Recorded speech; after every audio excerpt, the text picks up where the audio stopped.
अस्सलाम वालेकुम। शुरू अल्लाह के बाबर का नाम से जो नहायत रहम वाला है। आज हम बनाने लगे हैं बहुत ही मज़े के बरसाती पूड़े।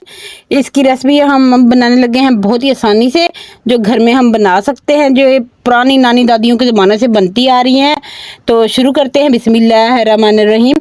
इसके लिए मैंने लिया है वाइट आटा 1 कप। आप इसे अच्छे से छान लें, क्योंकि आज का बरसात के मौसम में ना इसमें सुंडियाँ पड़ जाती हैं, सुसरी और सुंडियाँ आ जाती हैं। तो इसको हम ख़त्म करने के लिए, ताकि ये बीच में ना आए, इसलिए हम इसे छान लेंगे अच्छे से। आप चाहे तो गंदम का आटा भी ले सकते हैं, वैसे ये गंदम के आटे से ज़्यादा मज़ेदार बनते हैं। मेरे पास शक्कर नहीं थी, इसलिए मैंने चीनी से बना रही हूँ। वैसे सही रेसिपी इसकी शक्कर की है, तो आप शक्कर है तो शक्कर डाल दें, अगर नहीं है तो आप चीनी डाल सकते हैं। नमक हल्का सा डालेंगे हस्बे ज़ायक़ा, तो ताकि इसमें मीठे का बैलेंस हो सके। और हल्का हल्के हाथों से पानी मिक्स करते जाएंगे और इसका बैटर सा बना लेंगे, पतला सा। इसको बिल्कुल भी गूंदना नहीं है आपने, तो इसे बिल्कुल इसको ऐसे ही हाथ की मदद से भी कर सकते हैं। तो मैं विप्स की मदद से कर रही हूँ, आप चाहे तो हाथ से भी इसे कर सकते हैं। वैसे इसे हमारी माएँ जो थी वो हाथ से ही किया करती थी, बहुत मज़े के बनते थे। हमारे हुई थी बहुत अच्छी बारिश, तो इसलिए ये मैंने बनाए, तो मैंने सोचा आपसे भी रेसिपी शेयर कर दूँ। बीच में मैंने इसमें डाला है फूड कलर, क्योंकि ये वाइट आटा है इसलिए। अगर दूसरा हो तो आप ना डालें। उसे फ़ौरन ही आपने बनाना रखना नहीं है। तो घी को, ये देखें मैंने घी इस्तेमाल किया है, घी से ये ज़्यादा क्रिस्पी बनते हैं। तो थोड़ा सा घी लगाएंगे, हम ऑयल भी लगा सकते हैं। अगर आप चाहे तो घी खाना नहीं पसंद करते तो ऑयल भी लगा सकते हैं। चमचे की मदद से इसके अंदर डालेंगे।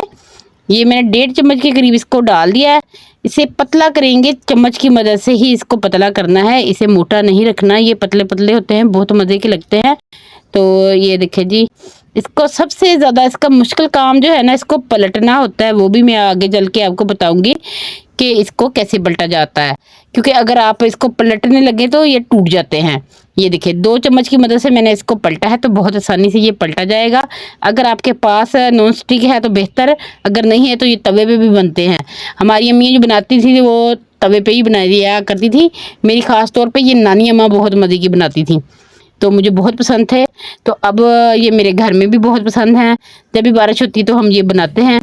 और एक और चीज़ बनाते हैं, उसकी भी रेसिपी मैं आपको दूंगी इंशाल्लाह जल्दी। तो आपको बताऊंगी वो क्या चीज़ है, जिसको हम बहुत शौक से बनाते हैं। जब बारिश हो रही होती है हमारे घर में यही चीज़ें बनती हैं, बहुत मज़ा आता है बारिश में। तो ये देखिए मैं 1 बाय 1 ऐसे ही सारे बना लूँगी। अगर आप चैनल पर नए हैं तो चैनल को सब्सक्राइब कर दें, वीडियो को लाइक और शेयर कर दें। अगर आप मेरे चैनल पे पहले से मौजूद हैं तो प्यारा सा कमेंट कर दें और बताएं आपको कैसे लगी ये मेरी रेसिपी। और आपने बना के मेरे कहने पर ये ज़रूर, बारिश जब हो रही हो ना तब बनाएं, बारिश रुक जाए तब भी आप बना सकते हैं इसको। अगर आपका चूल्हा ऐसी जगह पे है कि बारिश आएगी तो आप बारिश रुकने के बाद बना सकते हैं। बारिश होते वक्त बनाएं तो बहुत मज़े के बनते हैं, ये बहुत जल्दी बन जाते हैं। तो माशाल्लाह से ये देखिए जी, हमारे सारे बन के पूहे तैयार हैं। तो ये देखिए जी, मैं इसको तोड़ के भी दिखाती हूँ कितने नरम और सॉफ्ट है। तो ये देखिए जी माशाल्लाह से, ये देखिए जी। अब हमारी भी रेसिपी हो चुकी है कंप्लीट।